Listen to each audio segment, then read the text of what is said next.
Soviet संघ के हिस्सा रहे दो अहम देश आर्मेनिया और अजरबैजान में जंग शुरू हो गई है।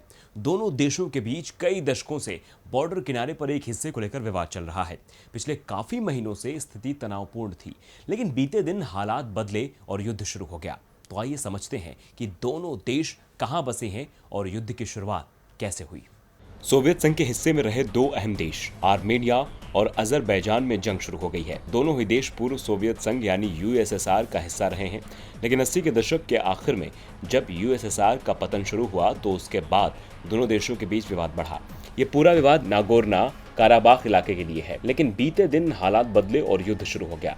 इस जंग में अब तक 24 जवानों की जान चली गई है, जबकि 2 आम लोगों की भी मौत हुई है। नागोर्नो काराबाख 4400 वर्ग किलोमीटर में फैला इलाका है, जहां आर्मेनियाई, ईसाई और मुस्लिम तुर्क रहते हैं। मौजूदा वक्त में ये इलाके यूं तो अजरबैजान में पड़ता है, लेकिन यहाँ आर्मेनिया के हिस्से के लोग अधिक हैं।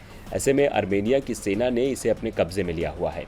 इसी को लेकर वहां तनाव की स्थिति बनी रहती है। आर्मेनिया में रक्षा मंत्री ने रविवार की सुबह 9:40 पर कहा कि नागोर्नो काराबाख में वहां की राजधानी स्टेपनेकर्ट समेत कई बस्तियों पर हमला हुआ और उसने 2 हेलीकॉप्टर और 3 ड्रोन मार गिराए हैं। साथ ही 3 टैंकों को भी नष्ट कर दिया है। आर्मेनिया की सरकार ने नागोर्नो काराबाख में मार्शल लॉ लगाने की घोषणा के बाद पूरे देश में ही मार्शल लॉ की घोषणा कर दी और सैनिकों को तैनात कर दिया। आर्मेनिया के प्रधानमंत्री निकोल पशिनियन ने अजरबैजान पर सुनियोजित हमले का आरोप लगाते हुए लोगों से कहा कि अपनी पवित्र मातृभूमि की रक्षा के लिए तैयार हो जाओ। वहीं अजरबैजान के रक्षा मंत्री ने एक हेलीकॉप्टर के नुकसान की पुष्टि की है, लेकिन बताया कि चालक बच गया है। साथ ही उन्होंने ये भी कहा कि आर्मेनिया को 12 एयर डिफेंस सिस्टम का नुकसान हुआ है।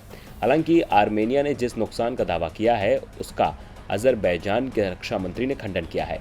राष्ट्रपति अलीयेव ने देश को संबोधित करते हुए कहा कि आर्मेनियाई सेना के हमलों के जवाब में बड़े पैमाने पर जवाबी कार्रवाई होनी चाहिए और राष्ट्रपति अलीयेव ने कहा कि मुझे पूरा यकीन है कि हमारी जवाबी कार्रवाई 30 सालों से जो अन्याय हो रखा है उसे हमेशा के लिए खत्म कर देगी।